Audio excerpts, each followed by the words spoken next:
I've been living with this 2022 Mazda CX-30 Turbo All-Wheel Drive Premium Plus for the last 5 days or so, and I'm going to share my thoughts on this compact little CUV.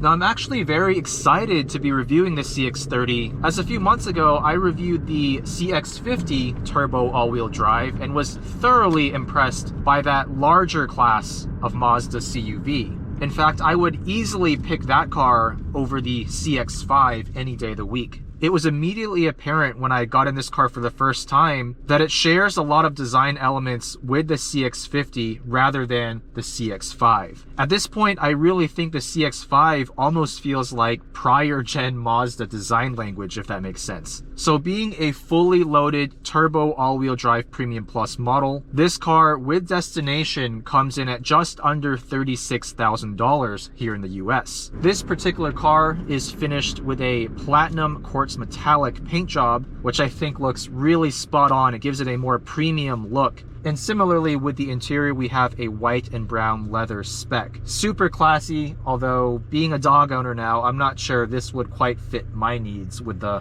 white leather seats. This car comes with the 2.5 liter inline 4 turbocharged that makes 227 horsepower and 310 pound-feet of torque when you put regular 87 octane gas, but those numbers actually increase to 250 horsepower and 320 pound-feet if you fill it up with 93 octane. We're actually just running it with 87 octane at the moment, as that's what Mazda provided. Weighs in at right around 3,500 pounds, which is approximately 400 pounds lighter than its bigger brother. This all-wheel drive system is still a front-wheel drive based architecture similar to the CX-50. That means it has very limited towing capacity. In terms of the interior, it has a very similar layout to the CX-50.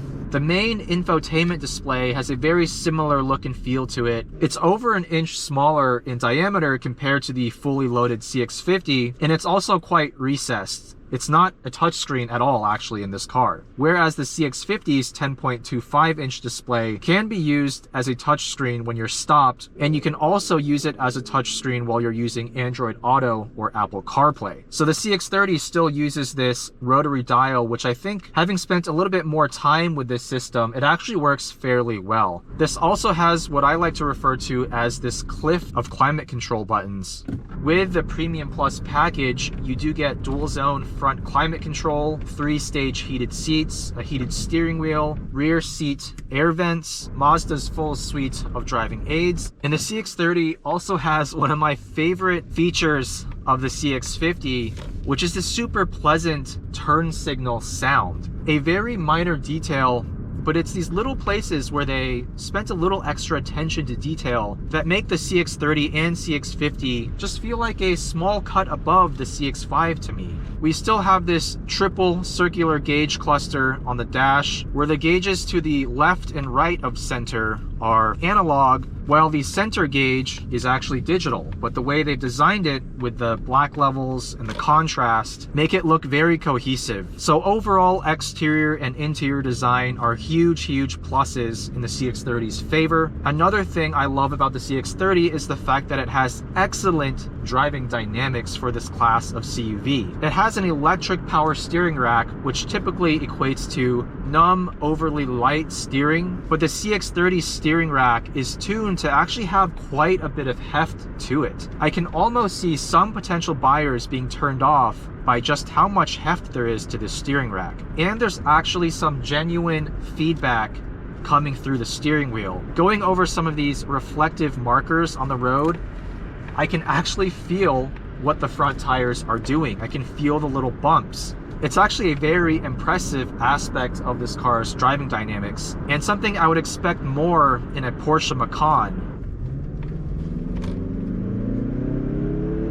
Even with regular 87 octane gas, this thing makes more than enough power for everyday driving. It's paired to a 6-speed torque converter transmission, and I'll repeat the same thing I said in my CX-50 and CX-5 reviews. Despite sounding like a quite outdated transmission, it's actually paired very well to this engine. The shifts are not blindingly quick, but they are very smooth, and the transmission makes great use of this engine's broad torque curve. Even from as low as 1,000 RPM, if you put your foot down, this thing has plenty of grunt, very little lag. It almost feels like a naturally aspirated engine. Now, the slight downside to that performance is the fuel economy, and that's a gripe that I have with pretty much Mazda's entire lineup right now. I really think Mazda's current generation of vehicles nails driving dynamics, interior quality, and exterior design for the most part, but fuel economy is still an area where Mazda lags. With this turbocharged engine, the CX-30 averages around 25 miles per gallon, and that's not helped by the fact that it has a sub 13 gallon fuel tank, meaning in everyday mixed driving conditions, expect to get somewhere between 250 and 300 miles on a tank. So if you're looking for efficiency and range,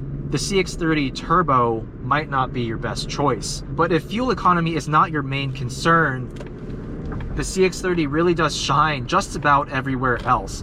Now, I will say one thing that's not to the CX-30's favor compared to the CX-50 at least, is that there are a few touch points on the interior that don't feel quite as premium. For example, this rotary dial for the infotainment system feels a little bit flimsier in its action. I don't know if that's because this car has just over 7,000 miles, whereas that CX-50 I reviewed only had a couple of 100 miles, but the difference is very noticeable. This has a cheaper feel. Also, the door handles. The CX-50 doesn't have the greatest door handles either. They are a bit plasticky, but the CX-30s are even worse, particularly on the passenger side.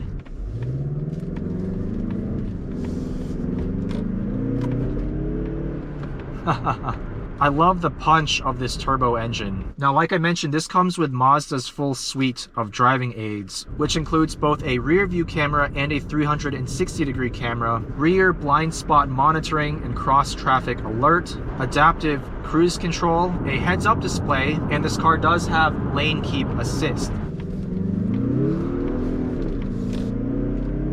Now, this still uses a torsion beam rear suspension like the CX-50, which does contribute to a slightly harsher ride. I've noticed that the CX-30 seems to have just ever so slightly better ride comfort in terms of suspension compliance. Either the suspension tuning or maybe the fact that this has smaller 18-inch wheels and tires means it handles bumps just ever so slightly better.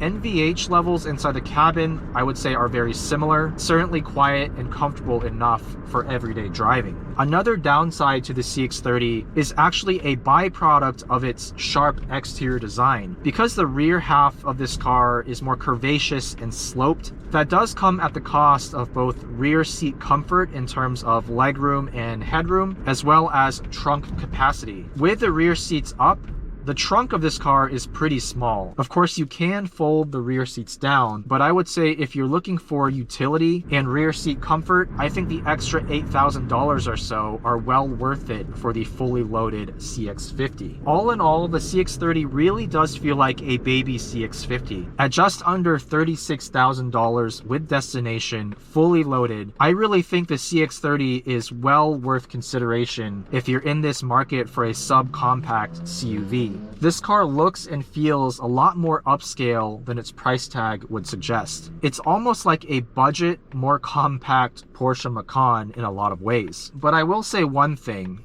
I can't wait for the next generation Mazda powertrains to come out. I really think the one thing that would make Mazda's CUV lineup, and just their entire lineup in general, even more appealing would be a proper hybrid powertrain. If I could get 35 plus miles per gallon in this car with a similar level of straight line performance, this car would be an absolute home run, as would the CX-50. On a similar note, I would love Mazda to move to a rear-wheel drive based all-wheel drive platform, rather than the front-wheel drive based platform in this car, the CX-5 and the CX-50. That would just improve the already excellent driving dynamics even more and would provide more towing capacity. Let me know what you think of the CX-30, how it compares to the CX-50, CX-5, and other crossovers from other manufacturers. As always, thank you for watching. Subscribe if you have not already, and I'll see you guys in the next one.